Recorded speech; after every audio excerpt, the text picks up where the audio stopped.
Hello. We had the movie The Soul Surfer. I'm Samantha. I'm Vanessa. I'm Kiki. No, Taylor. And it's currently 9 p.m. The power went out, so that we had to resort to this. So our movie is The Soul Surfer. The main character that we chose to be part of our occupational profile is Bethany Hamilton.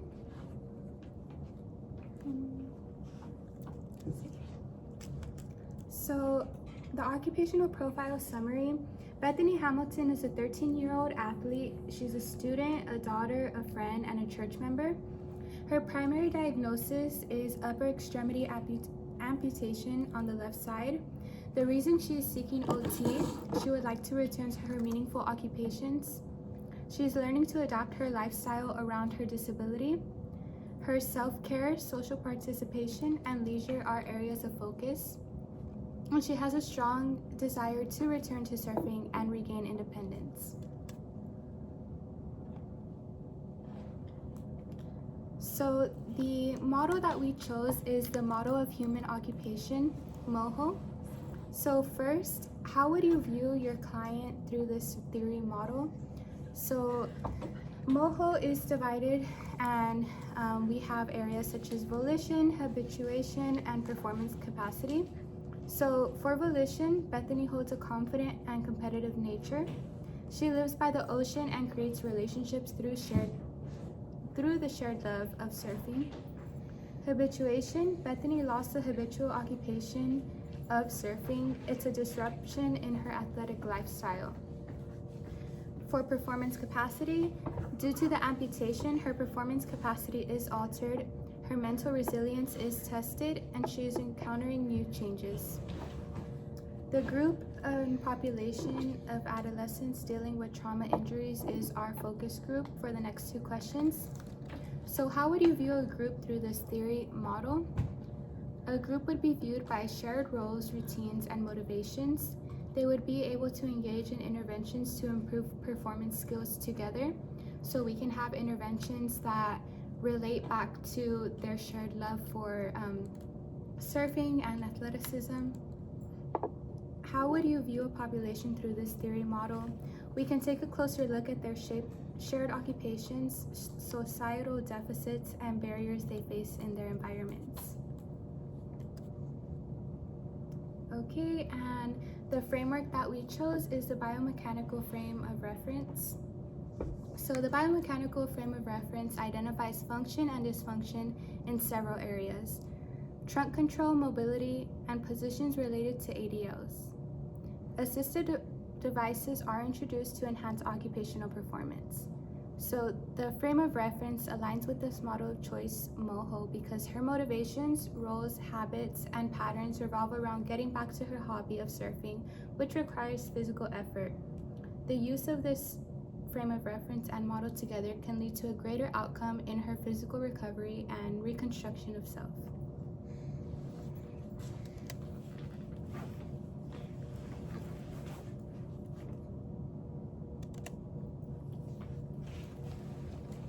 So the major assumptions of the biomechanical model are that if you improve range of motion, strength, and endurance, you can help address your patient's occupations. So Bethany Hamilton struggled to paddle her board after her injury, and she had to work on strengthening that remaining arm and also working on her style of movement. So as far as the function and dysfunction of the biomechanical, when a patient has proper function, their strength, range of motion, and endurance are functioning well enough for them to participate in their occupations. If they're experiencing dysfunction, their strength, range of motion, and endurance are insufficient. So for Bethany, immediately after her injury, she was in the dysfunction stage. However, after training and adaptation, she was able to move to the function stage. So how does change occur based on the biomechanical frame of reference? Strength, range of motion, and endurance can be changed through repetitive exercise and practice, but your improvement is going to depend on your internal and external motivation. And as a practitioner, you can grade the task to meet your patients where they're at. Currently, trends in occupational therapy emphasize client-centered perspective on change. For instance, for Bethany Hamilton, one of her most meaningful occupations was surfing. So as a client-centered OT, you would focus on helping her change that behavior and get back to where she needs to be.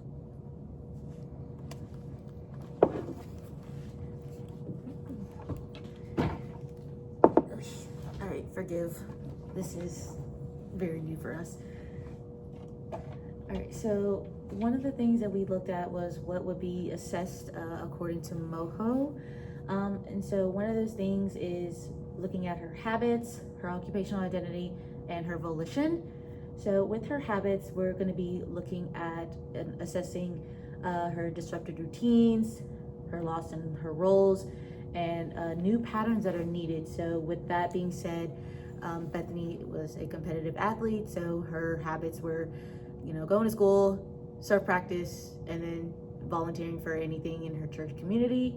And since losing her arm, she found that it was a bit of a loss to figure out what her role was now, and that leads to her occupational identity. She was always known as this surfing prodigy, and so losing that arm and having to be amputated after dealing with that injury and attack, it left her feeling like, well, what am I now? What do I do? And so that goes to in her volition. So it's her values, her interests, and any motivation to return to competitive surfing and her daily occupations within.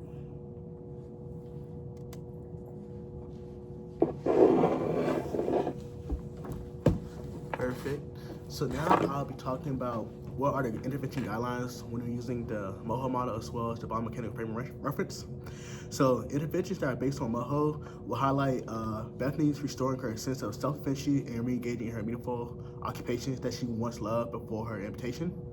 Specifically, the role of her surfer, sister, churchgoer, and daughter. The key areas we will be focused on is her volition.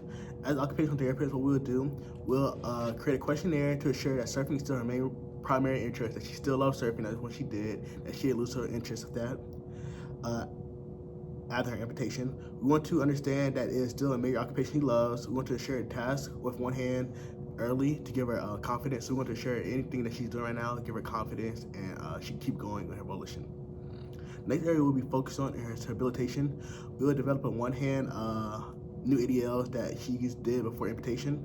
So we'll keep things she always did in her daily life. So helping out in the kitchen, doing cleaning tasks, maybe with her surfboards and the surf shop as well. We'll help her get adapted to her new environment with everything she's doing right now.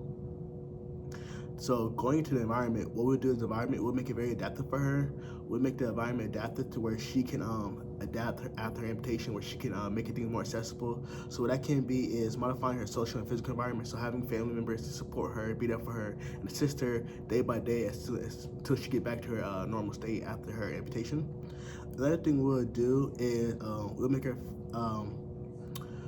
we'll change her adaptations on her surfboard. So maybe adding extra handles, extra cord, anything to make her feel more comfortable and more confident like she was before. In our frame of reference of biomechanical method, what we'll do, we'll focus on her physical capacity and function. The goal is to maximize her strength, endurance, and range of motion in her one arm. We'll do this by doing high intensity strengthening in her dominant right arm, the one she still has right now. We'll focus on her core strength for the pop-up phase of the surfing, as that's very key. And we'll lastly, like I said, we'll adopt any equipment that she has on her surfboard, her gear, anything to make it very more adaptive and more friendly for her to continue her surfing career and do things she loves.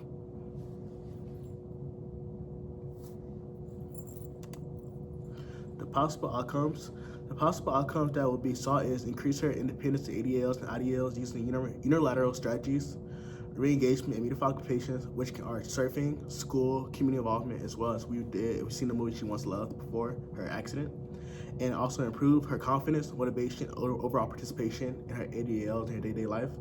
And we want to have a successful return to competitive surfing and be competitive surfer she once were before amputation.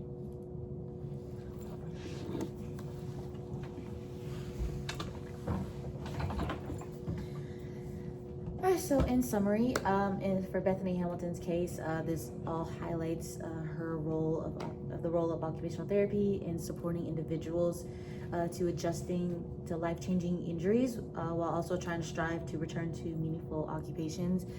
Bethany really had a very difficult time, as most would when you've been used to doing something for so many years, and a life-altering event like a shark attack in Bethany's case changed a lot for her and brought her into, as mentioned, a very difficult dysfunction, and trying to get back into a function of going back to being a competitive surfer while dealing with, you know, a life-changing event.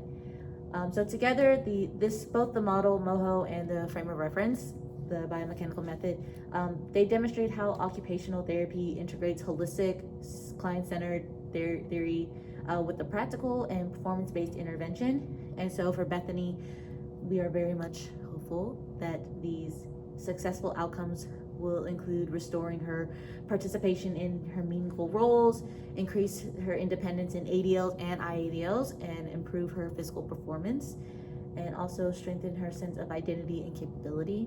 And ultimately, OT is going to support Bethany in rebuilding not just her functional skills, but also her confidence, her resilience, and her engagement in these occupations that gave her life a purpose.